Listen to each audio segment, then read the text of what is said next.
America అధ్యక్షుడు Donald ట్రంప్కు Nobel peace prize అయితే రాలేదు, కానీ వివిధ అంతర్జాతీయ అవార్డులు మాత్రం వరిస్తున్నాయి. తాజాగా ఇజ్రాయెల్ ప్రభుత్వం అరుదైన గౌరవాన్ని ప్రకటించింది.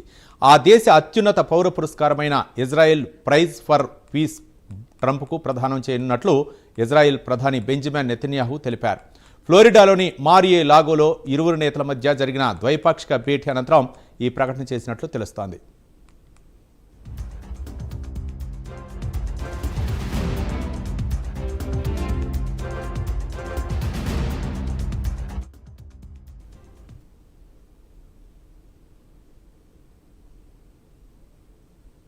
అయితే 80 ఏళ్ల చరిత్రలో నాన్ ఇజ్రాయెల్ సిటిజన్కు ఈ అవార్డు రావడం ఇదే తొలిసారి. అందులోనూ శాంతి విభాగంలో అవార్డును ప్రకటించడం కూడా ఇదే మొదటిసారి కావడం విశేషం. ఈ ఏడాది జూలైలో ఇజ్రాయెల్ తమ నిబంధనలను సవరించి విదేశీయులకు ఈ అవార్డు ఇచ్చేలా మార్పులు చేసింది. ఇజ్రాయెల్ స్వాతంత్ర దినోత్సవ వేడుకలు హాజరై ట్రంప్ ఆ అవార్డును స్వీకరించే అవకాశం ఉంది.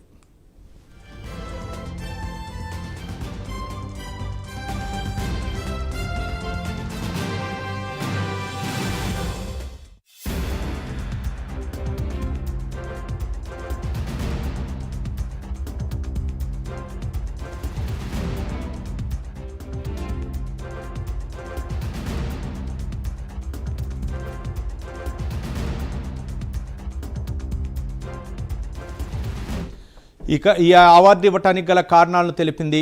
ట్రంప్ ఎన్నో సంప్రదాయాలను తిరగరాశారు, అందుకే తాము కూడా సంప్రదాయాన్ని పక్కన పెట్టి తొలిసారి ఓ ఇజ్రాయేలేతరుడికి ఈ అవార్డును ఇవ్వనున్నామన్నారు. యూదు ప్రజలకు, ఇజ్రాయెల్ భద్రతకు ట్రంప్ చేసిన సేవలకు ఇది గుర్తింపని నెతన్యాహు తెలిపారు.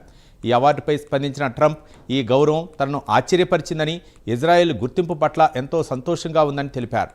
ఇక ఇరువురు నేతల మధ్య జరిగిన భేటీలో భాగంగా గాజా శాంతి ఒప్పందం రెండో దశ, వెస్ట్ బ్యాంక్ అంశాలపై ఇరువురు నేతలు సుదీర్ఘంగా చర్చించారు. మరోవైపు చర్చలు ఫలప్రదంగా జరిగాయని నెతన్యాహు చెప్పారు. వెస్ట్ బ్యాంక్ విషయంలో తమ మధ్య కొన్ని భిన్నాభిప్రాయాలు ఉన్నప్పటికీ ఇజ్రాయెల్ ఒప్పందానికి కట్టుబడి ఉందని, ఆ దేశం బలంగా ఉందని ట్రంప్ అన్నారు.